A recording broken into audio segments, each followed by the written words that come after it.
Together with Sigmund Freud and Alfred Adler, Carl Gustav Jung was one of the founders of psychoanalysis, or the so-called modern depth psychology, a field of science focusing on dealing with the unconscious energies which move through each of us.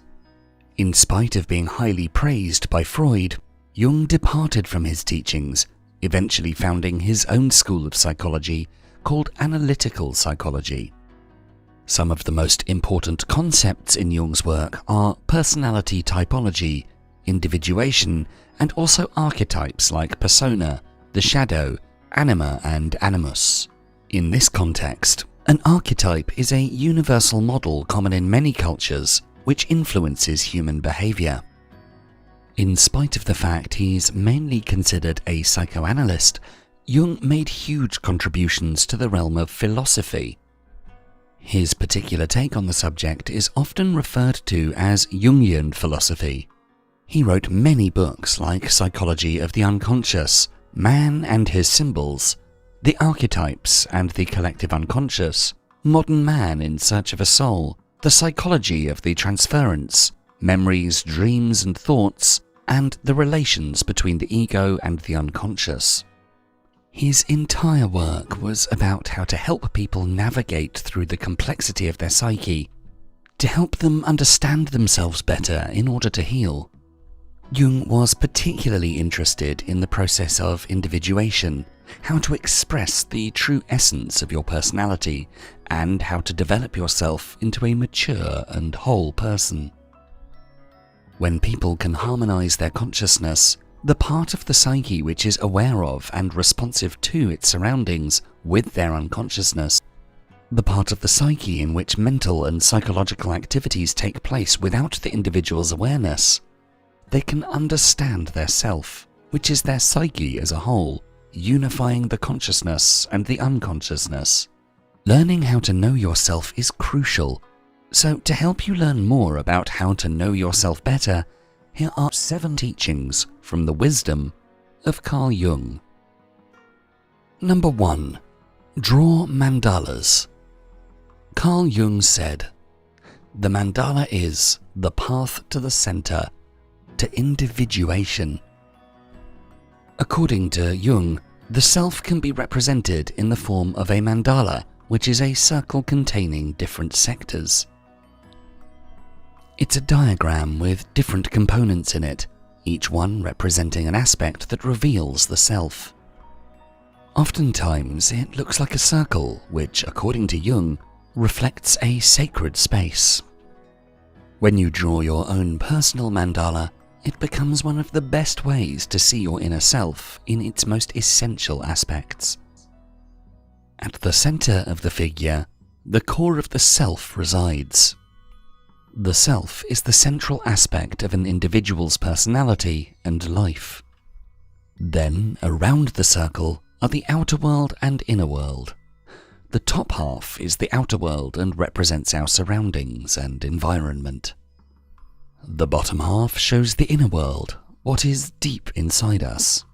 The outer world is in connection with consciousness, ego, and persona. Consciousness is everything that we know directly. Ego is the entity that helps us organize everything that we perceive, think, memorize, and feel, and persona is essentially the role that we play in society. When the ego is overwhelmed with feelings, perceptions, or thoughts, some of them are redirected to personal unconsciousness, often coming back into our consciousness for a brief moment while dreaming. The inner world, on the bottom half, is in connection with the collective unconsciousness, with the shadow, anima, and animus, all of which are sources of communication between the consciousness and the collective unconsciousness. Collective unconsciousness is separate from personal unconsciousness. It's the part that binds people together through invisible ways.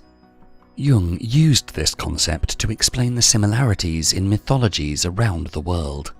He believed that the collective unconsciousness had a profound influence on the lives of individuals, containing symbols, so-called archetypes, that provide individuals meaning regarding the life experiences they go through.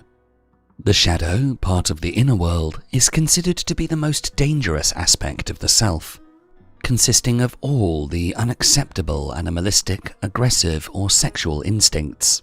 Usually, people are not very aware of their shadow, which is often projected onto other people and objects. The anima and animus duo is related to a masculine-feminine polarity. Anima is the feminine side of the male form, while animus is the masculine side of the female form. Self is the overarching energy that integrates and organizes our personality by bringing together the conscious and unconscious processes. Mandala is not only a form of art, but also a psychotherapy tool which each of us can use. For a period of time, Jung used to draw mandalas every day, and he analyzed the state of his psyche by looking at the mandala he'd just drawn. He also encouraged his patients to draw their own mandalas. There are many training courses in how to draw mandalas, and we can also try to draw one each day in order to understand ourselves a bit better. For example, one patient of Jung drew these 3 mandalas at different times. The first one shows the 4 stages of the moon, then on the second mandala the sun appears, which reflects a bigger difference between the surroundings and unconsciousness, thus a lesser connection between the self and the surroundings. Then, in the end, in the third mandala, the sun is about to set. The patient had drawn the last mandala shortly before his death. As colours, yellow usually represents intuition, blue represents the mind, red represents feelings, and brown represents sensations. Based on what colours and shapes we use when we draw the mandala, ideally with the help of a psychotherapist, we can identify the corresponding archetypes that could then be interpreted to make sense of our internal struggles. Number 2. Understand your subconscious impulses. According to Jung, everyone carries a shadow, and the less it is embodied in the individual's conscious life, the blacker and denser it is. The shadow is one of the most important archetypes according to Jung. It is a part of our subconscious that comes to the surface in the most unexpected moments, often taking us by surprise. The shadow is that part of ourselves that we fail to recognize and which comes to the surface through dreams or through subconscious impulses in daily life. We've all had moments where we did something, yet immediately after had no clue why we did it. Perhaps we got angry at something or someone out of the blue, went into a different room, or we answered a question in a bizarre way without knowing the reason. Perhaps it was the shadow that directed us. The more rigidly you act in real life, the more you follow rules made by others or your self-imposed rules disregarding your emotions, the more you fail to acknowledge your shadow. If you do so, you will fail to know yourself. Ergo, you can only truly know yourself if you also know your shadow. And this process of knowing your shadow can take a good amount of effort. Often, the things we discover in our shadow are unpleasant, as our shadow includes the dark parts of ourselves, our aggressive tendencies and repressed sexual desires, anything that we cannot accept in our everyday social behavior. But the bitter irony is that the more we try to keep away from those dark parts, the more they control our lives in invisible ways. And when this happens, we often project all those negative attitudes onto others. For example, every time you talk intensely negatively about someone else, you can be confident that all those negative traits are also inside you, in your shadow. Otherwise, you wouldn't be so passionately involved in that discussion. When you judge someone for how they look, perhaps you say they're overweight, badly dressed, or too skinny. Chances are you're insecure about yourself as well, and to avoid feeling anxiety, your psyche makes you project those negative feelings, which are part of your shadow, onto others. To stop projecting and start taking control of your shadow, you need to first become aware of when you're projecting. Stop yourself every time you think or talk with passion about something negative in other people, and examine yourself in the same way. Is there any other negative feeling that you need to be aware of, and is it related to you personally? For example, if you catch yourself speaking badly about a colleague who uses their charisma to get away with anything at work, it's likely that you actually wish you had that charisma for yourself to get ahead in life in the same way, but you don't know how to do it. So instead, you prefer to accuse the other of playing unfairly. By questioning yourself, you can discover many unpleasant things about yourself, and by discovering them, you'll know what you need to work on so you can become free of them, and that way, they won't control your life anymore. Knowing your shadow is a part of knowing your true self. Number 3. Know your fears. In the words of Jung, find out what a person fears most, and that is where he will develop next. Jung treated many patients suffering from anxiety disorder, and he understood that what they needed most was the courage to face their own fears. He found it to be good practice to analyze their fears, because after that analysis, he could understand in which direction they should develop. Unfortunately, however, many choose not to take any risks in life, preferring to give up on their dreams than to fail and potentially embarrass themselves.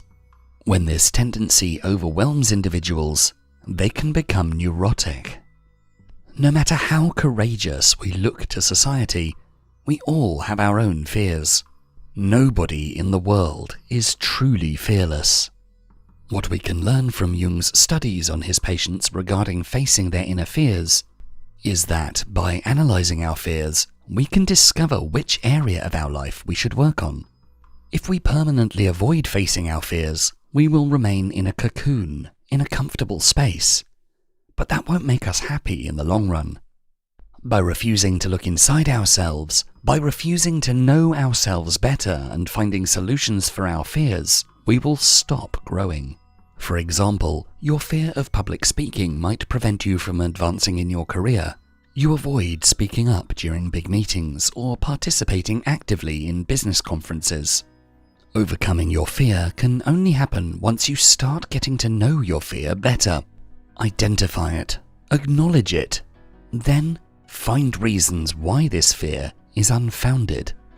In the case of our example, analyze the ideas you had in your mind and why you didn't put them forward.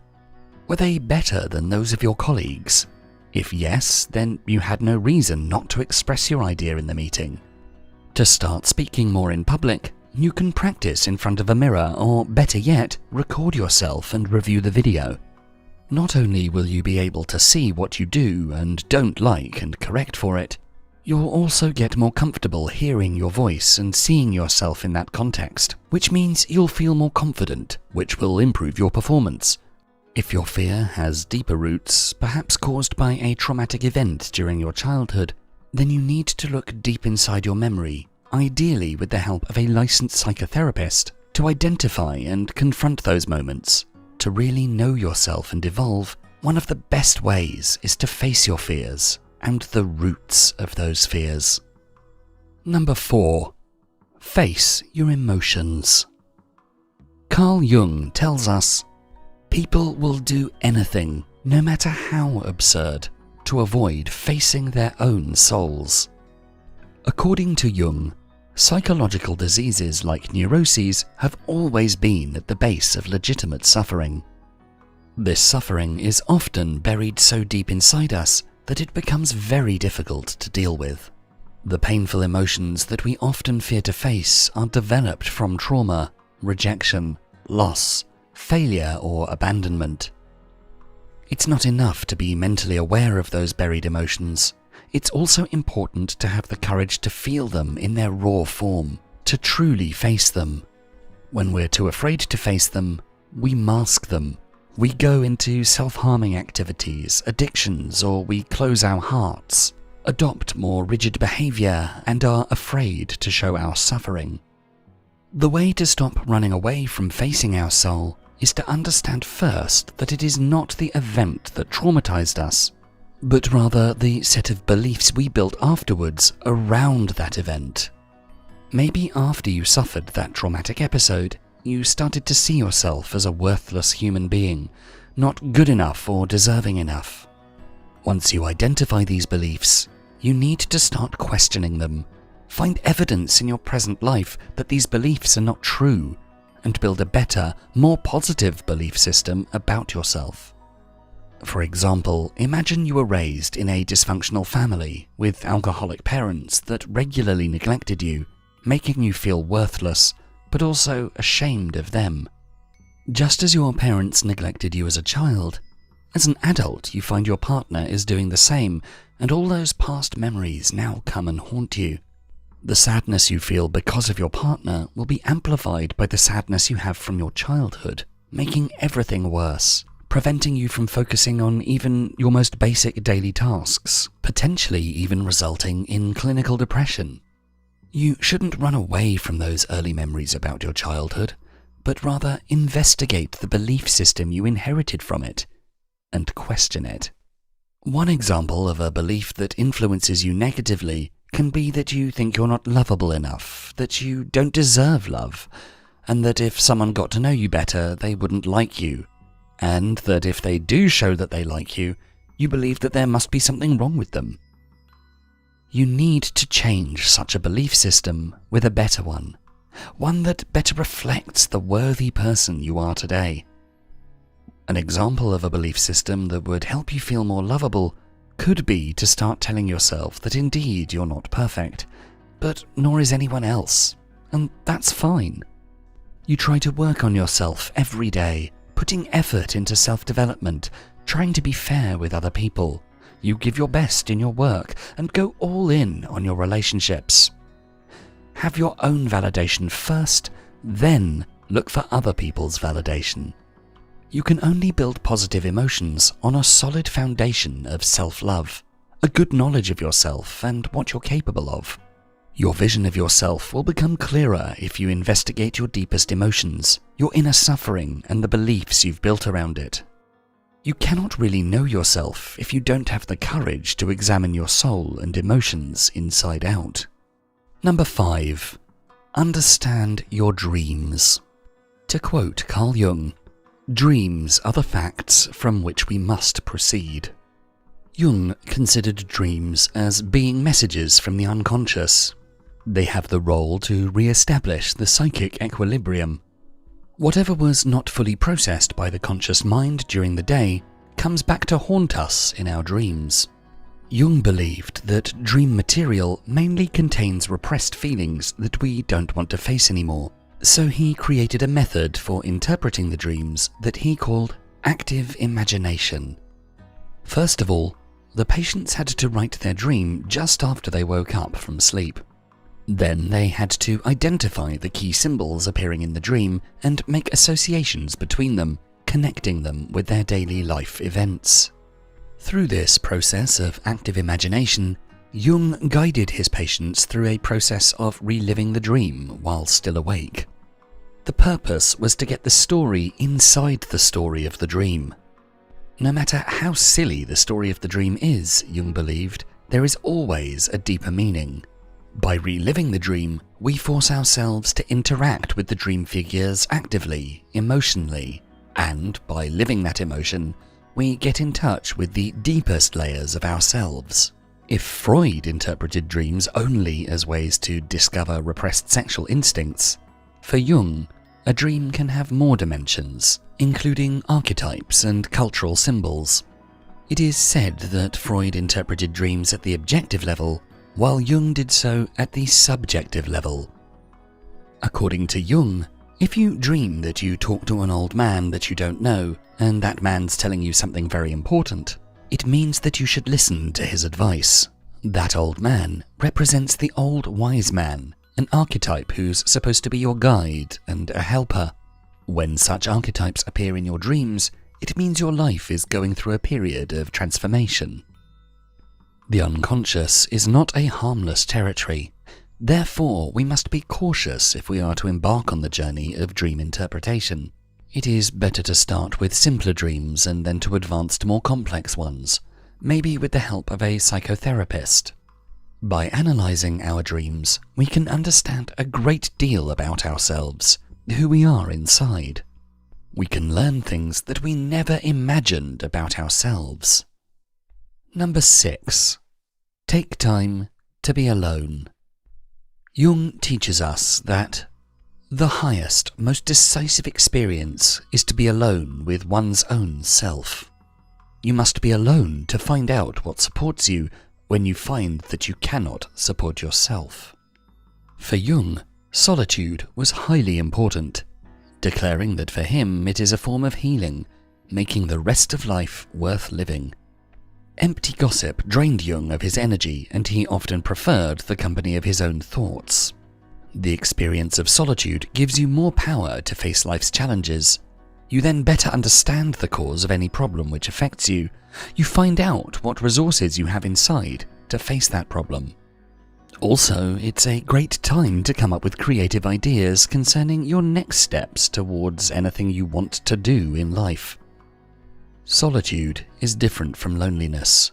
Solitude being a voluntary act, while loneliness is an unfortunate situation when you feel disconnected from people without wanting to be. In solitude, you can know yourself much better than when you're with other people.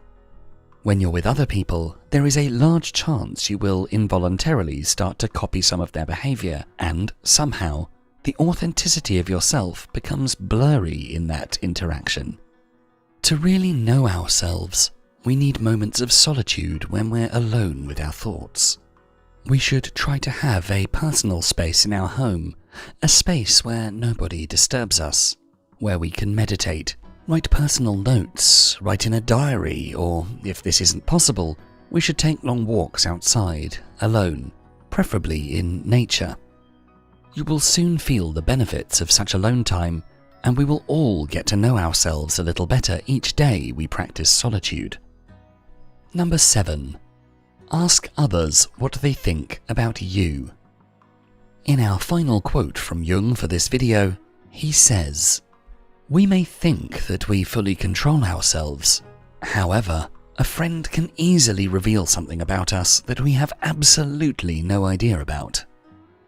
Although Jung spoke many times about the benefits of solitude, which offers one of the best opportunities to investigate your soul and to know yourself better, he also recognized that there are some aspects of our personality that might escape us, and only someone else, like a friend or family member or lover, can really spot those aspects. During his lifetime, Jung met several people who had a strong impact on him, helping him know himself better. Some examples are two of his mistresses, Sabina Spielrein and Toni Wolff, who were both his lovers as well as his assistants. They not only helped Jung understand himself better emotionally, but they also helped him in his work. Wolff was the only one who actually helped him define and name the concepts of anima and animus. We should never neglect the role of others in our quest to know ourselves better. For example, you might think that you're a kind person and a very good listener. To test if this is true, ask your closest friend what they think about that. They might well tell you that yes, they know you care about them and that they can count on you when they have serious problems. But when they try to tell you more detail about these issues that they face, you're too eager to try and fix their problems, cutting their speech short rather than letting them explain properly and get it off their chest, which can often be more helpful than trying to offer solutions based on partial information. What others can tell us about ourselves might make for uncomfortable listening sometimes, but we need to ask anyway, and ask for an honest reply if we really want to know the hard truths about ourselves.